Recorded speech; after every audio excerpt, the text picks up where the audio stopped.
Planifiqué un fin de semana romántico para pedirle matrimonio, pero desapareció sin decir nada, se fue con su ex y terminé luchando por no perder a mi propio hijo antes de conocerlo. Llevo 3 días sin dormir bien, apenas comiendo, con la cabeza hecha mierda. Yo 30M, salía con ella 28F desde hacía más de un año. Era de esas relaciones donde uno piensa esta sí es. Vivíamos en ciudades diferentes, yo en San Diego y ella en Phoenix, pero nos veíamos cada 2 semanas como mínimo. Manejar 6 horas para verla no me pesaba. Ella decía que tampoco le molestaba. Hablábamos todos los días, videollamadas, mensajes estúpidos, cosas que hacen que te olvides de que hay distancia. Para mí, era lo más serio que había tenido en la vida. Hacía un par de meses empecé a pensar en pedirle matrimonio. No era impulsivo, no era calentura. Era sentir que no quería pasar más tiempo sin que ella fuera parte de mi vida de forma oficial. Me puse a planear. No quería algo exagerado ni cursi, solo algo íntimo, bonito. Pensé en alquilar una cabaña en Big Bear Lake, en California, cerca de la naturaleza, tranquilo, algo que fuera solo para nosotros. Reservé la cabaña, pedí que prepararan una cena especial la primera noche, compré un anillo gastándome prácticamente todos mis ahorros. Ella sabía que íbamos a pasar un fin de semana juntos, pero no sabía los detalles. Quería que fuera sorpresa. Durante la semana previa, notaba que estaba un poco rara. No contestaba tan rápido los mensajes, parecía distraída cuando hablábamos. Le pregunté si pasaba algo y me dijo que estaba estresada por el trabajo, que su jefe en el hospital estaba dándole más turnos de los que podía manejar. Me lo creí. Quiero decir, siempre confías en la persona que amas, ¿no? Llegó el viernes. Le dije que pasaría por ella en Phoenix para irnos directo a la cabaña. Me levanté temprano, llené el tanque del carro, llevé su snack favorito, incluso una playlist con canciones que le gustaban para el viaje. Todo estaba listo. Llegué a su departamento a las 9 de la mañana. Toqué. Nada. Llamé. Nada. Mandé mensajes. Nada. Al principio pensé que estaba terminando de arreglarse o algo. Me senté a esperar en el coche. Pasó media hora. 1 hora. 2. Empecé a sentir ese tipo de incomodidad que te raspa el estómago. Volví a llamar. Ahora el teléfono iba directamente a buzón de voz. No contestaba ni los mensajes. Subí al edificio, toqué la puerta, golpeé más fuerte. Nada. Pregunté a una vecina si la había visto salir, y me dijo que sí, que se había ido esa misma mañana, temprano, cargando una maleta. Ahí fue cuando el mundo se me cayó encima. ¿A dónde carajos se había ido si supuestamente tenía el fin de semana libre para estar conmigo? ¿Por qué no me había dicho nada? Volví al coche, me quedé sentado sin saber qué hacer. Abrí Instagram. Nada nuevo de ella. Abrí Facebook. Lo mismo. Y entonces, en TikTok, encontré un vídeo que una amiga en común había subido hacía unas horas, ella, mi novia, en un aeropuerto, sonriendo mientras hacía fila para abordar. Ni siquiera podía creer lo que estaba viendo. ¿A dónde carajos se iba? ¿Por qué no me había dicho nada?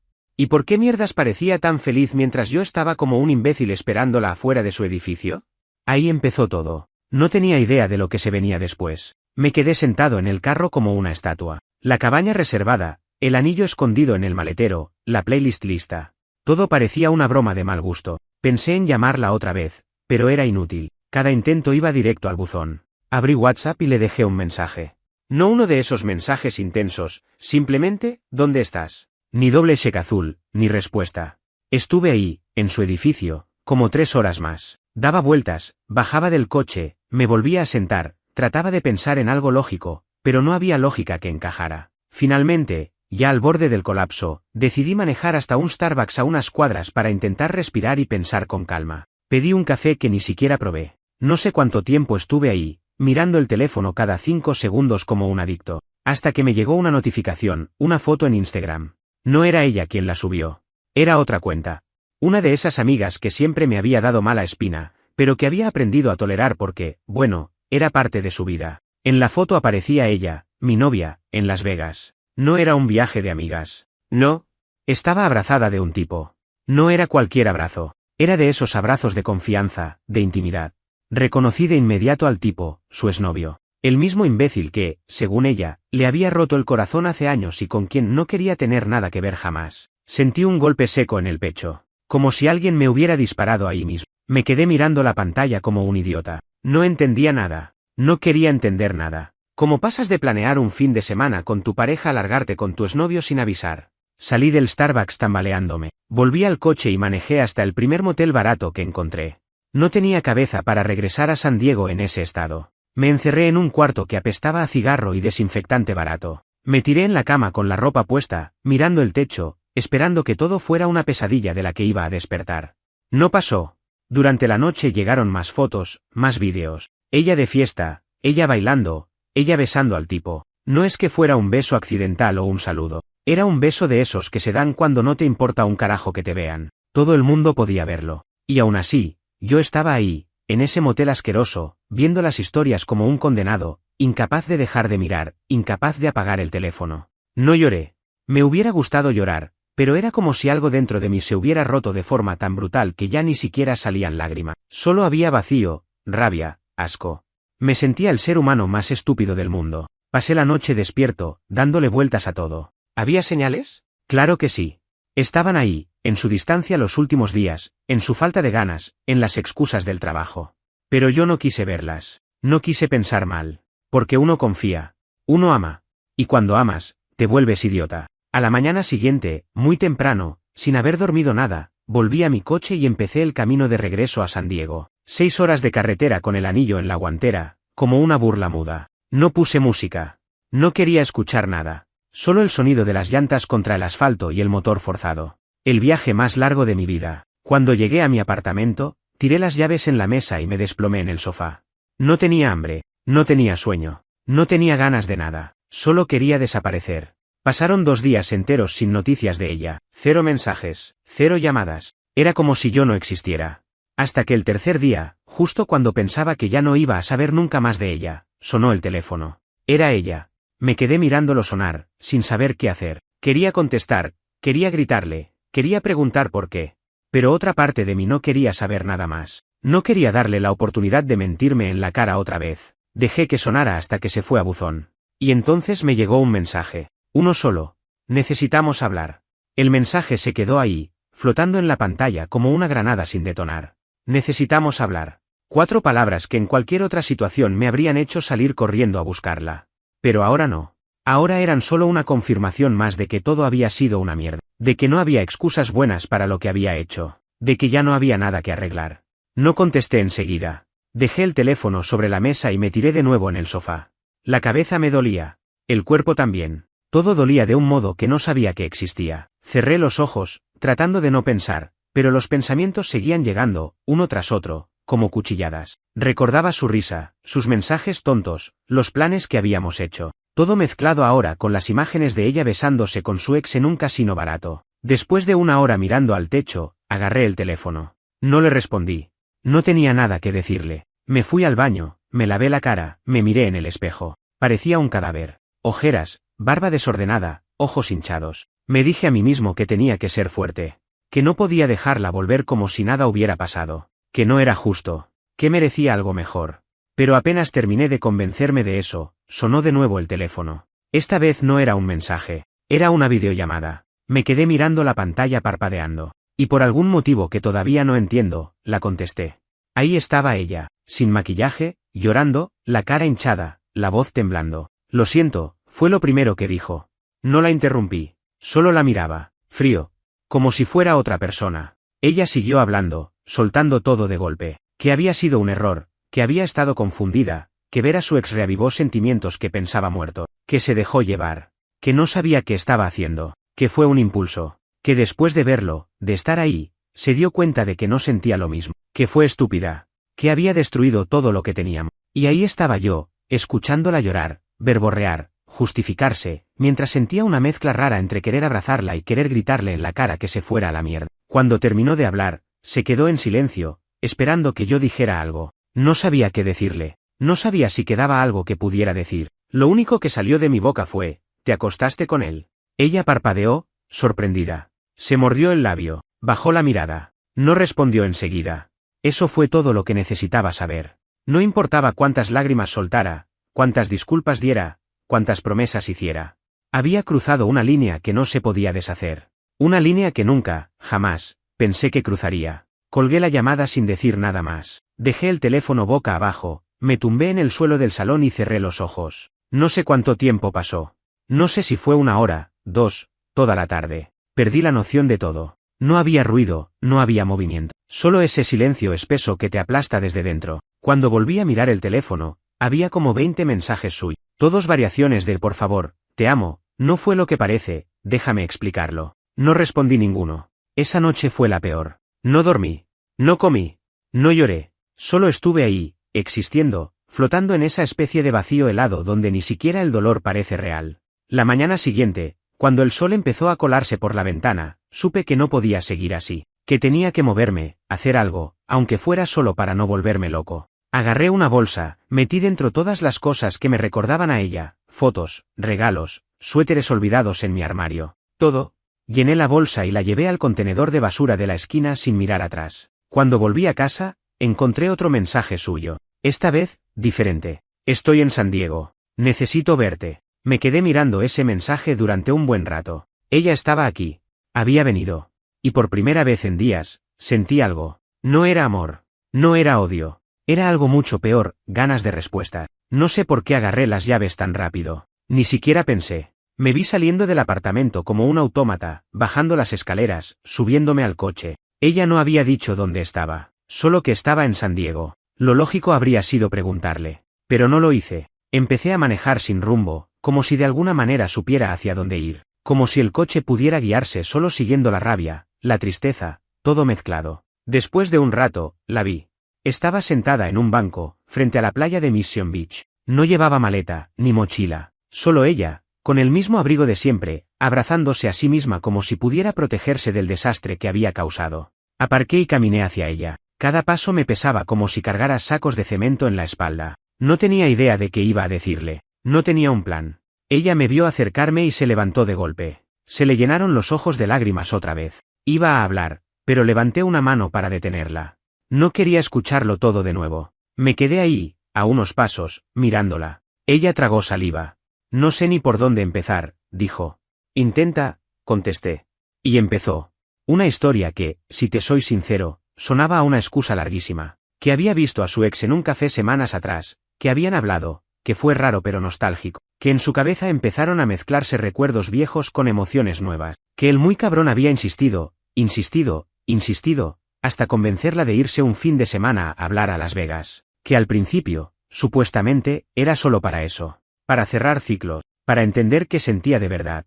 Yo la miraba, frío, sintiendo que cada palabra era como raspar un clavo oxidado sobre una herida abierta. Fue un error horrible, decía. Me di cuenta apenas llegamos allá. No sentía nada por él. No era amor, era costumbre, era estupidez. Yo no decía nada. Ella seguía. Que después de la primera noche, se había sentido tan mal que había tratado de bloquearlo todo. Por eso salió a beber. Por eso las fotos, los vídeos. Por eso parecía feliz. Estaba fingiendo. Estaba borracha.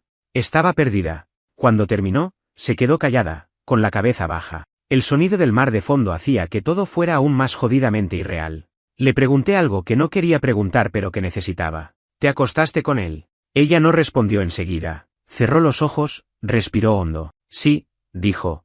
Tan bajito que casi no la oí. Y ahí supe que no había nada más que hablar. No importa cuánta confusión, cuánta nostalgia, cuánta borrachera. Nadie se acuesta con otra persona por accidente. Hay 1.000.000 de oportunidades de parar antes de que pase. Y ella no paró. Me di la vuelta sin decir una palabra más. La oí sollozar detrás de mí, suplicándome que me detuviera, que la escuchara, que no la dejara así. No me detuve. Subí al coche, cerré la puerta, me quedé un momento con las manos en el volante, respirando fuerte para no estrellar algo de la rabia que sentía. Luego arranqué. No miré atrás. Cuando llegué a casa, apagué el teléfono. No quería más mensajes, no quería más disculpas, no quería más promesas rotas. Tiré el anillo que había comprado a lo más profundo de un cajón. No tenía el valor de verlo ni de venderlo. Era como un recordatorio de lo imbécil que había sido. Pasaron días así, semanas, en silencio. Hasta que un día recibí un correo electrónico suyo. Uno que no esperaba. Uno que cambiaba todo, para peor. El correo no era largo. Apenas 2 párrafos. Pero bastó para revolverme el estómago más de lo que ya estaba. Me pedía verme una última vez. Decía que necesitaba contarme algo en persona, algo importante, que era urgente, que si alguna vez la había querido, aunque fuera un poco, por favor que le diera una hora, un café, una oportunidad para explicar.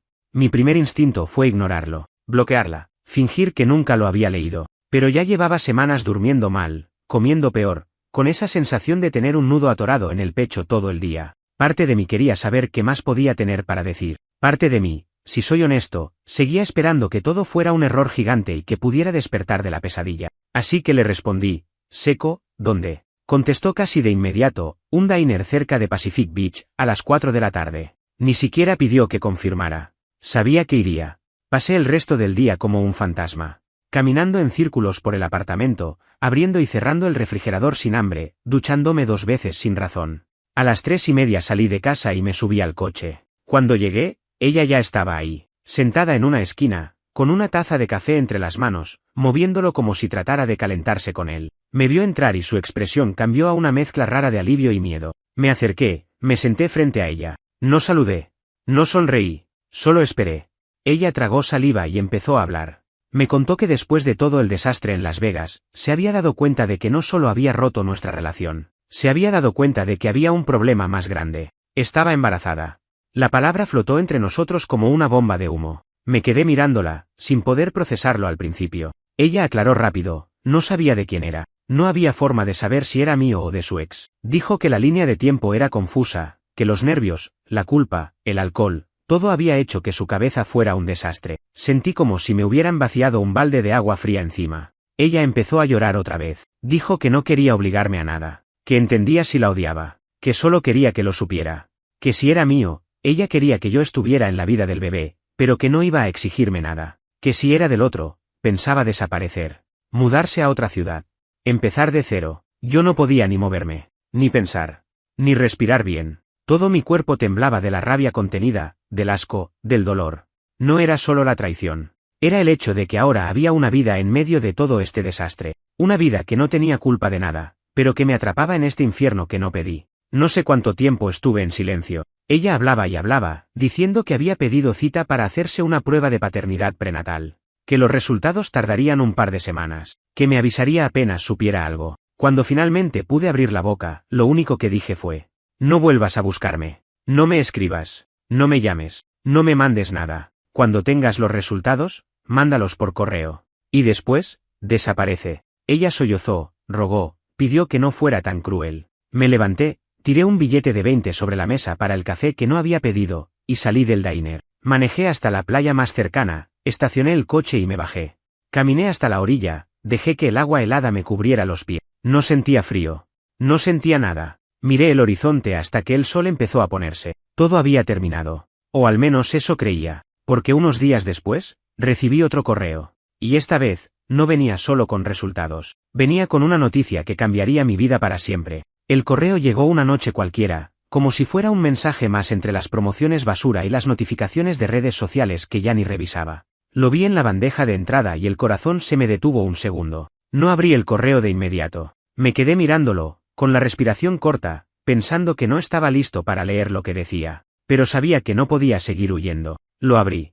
Era corto, seco, sin las cursilerías de antes. El archivo adjunto era un PDF de un laboratorio clínico, prueba de paternidad prenatal. Unas pocas líneas, números, términos médicos que no entendía bien, pero un párrafo en rojo dejaba todo claro. Resultado: 99,9% de probabilidad de paternidad positiva. Era mío.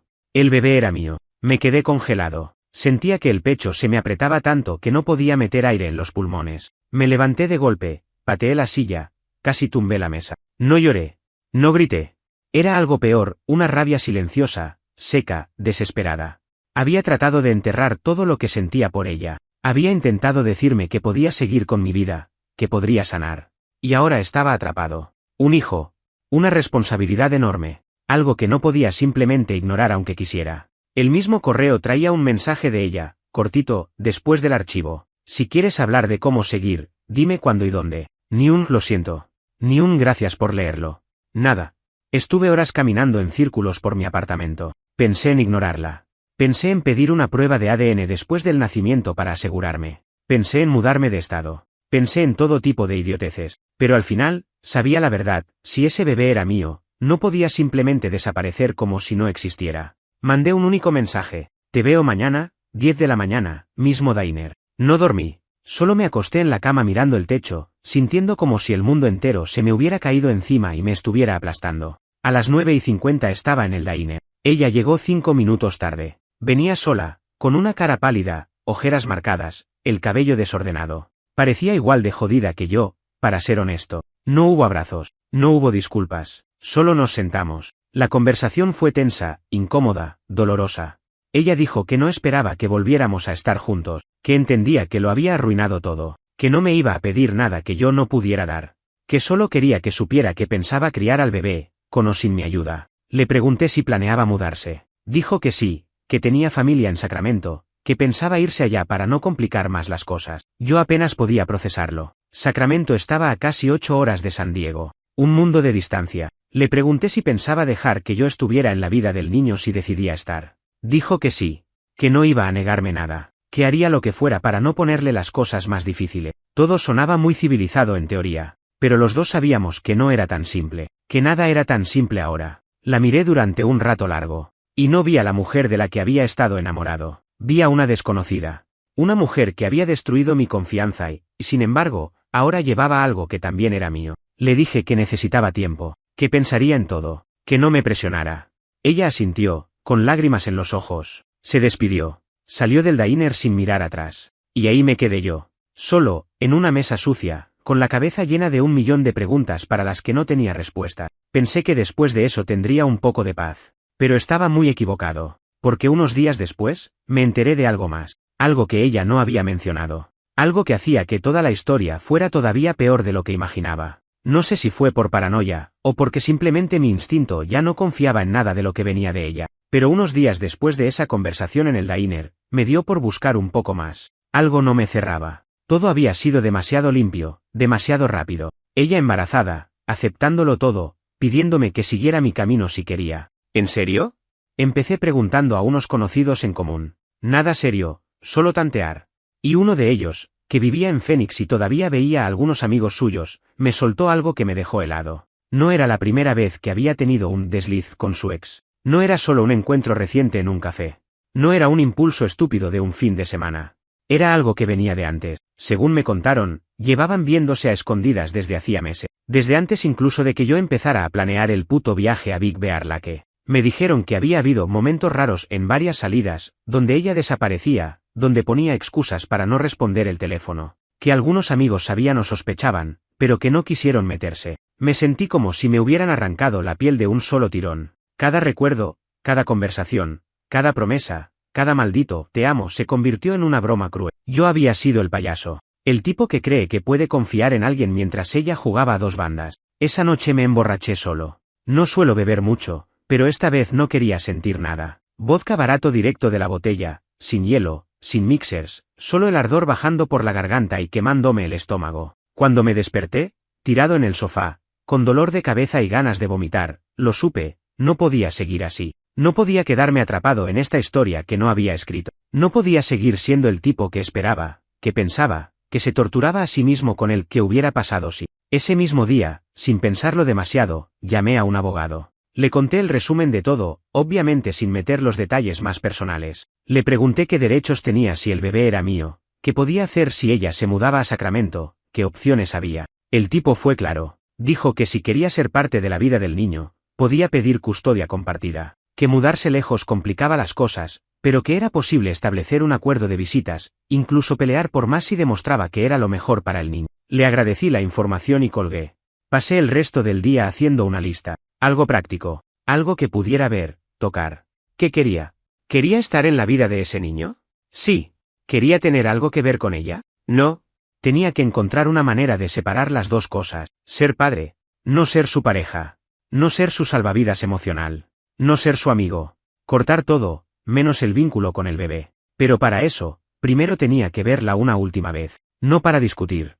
No para pelear. Solo para dejar todo claro, como adultos, aunque fuera lo más jodido que me había tocado hacer. Le mandé un mensaje. Necesitamos hablar de cómo vamos a manejar esto. Mañana, 11 de la mañana, mismo diner. No respondió enseguida.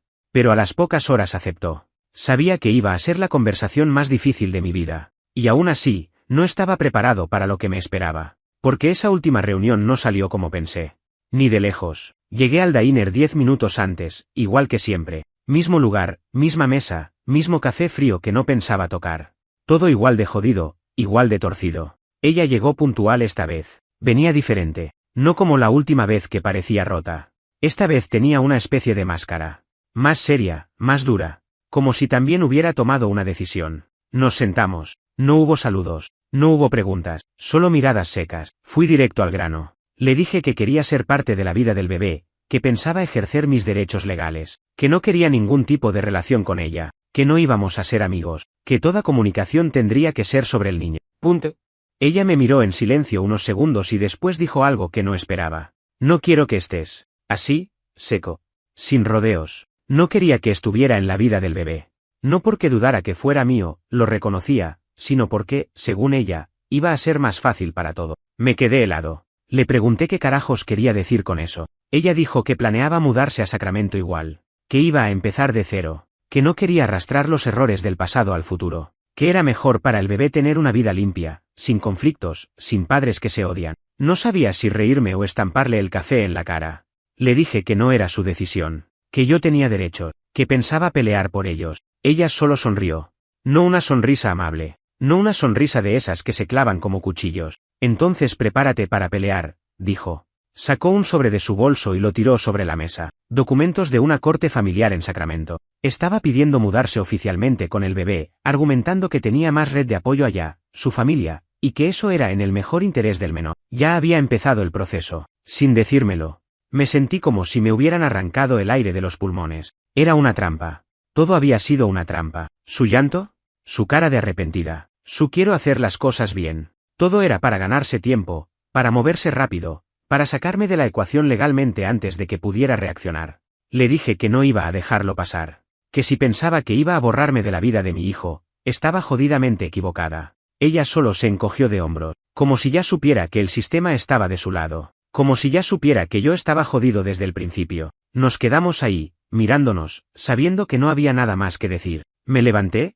agarré el sobre, y salí del diner sin mirar atrás. Desde entonces todo ha sido un infierno. Contraté a un abogado, gasté dinero que no tenía en papeles, audiencias, citas legales. Ella se mudó igual, a pesar de que el proceso no había terminado. Cada llamada con los abogados es una puñalada más. Cada vez que pienso que podría perder a mi hijo antes siquiera de verlo, siento que el mundo me come vivo. No he vuelto a verla en persona. No quiero verla, solo quiero pelear hasta el último respiro para estar en la vida de mi hijo. No sé si voy a ganar. El sistema no es justo. A veces siento que es imposible, pero si algo tengo claro es que no voy a desaparecer. No voy a ser otro tipo que baja la cabeza y se rinde. Ella puede haber destruido lo que fuimos, puede haber destrozado mi confianza, mi paz, mi vida, pero no va a quitarme a mi hijo. Eso, juro por todo lo que soy, no se lo voy a permitir.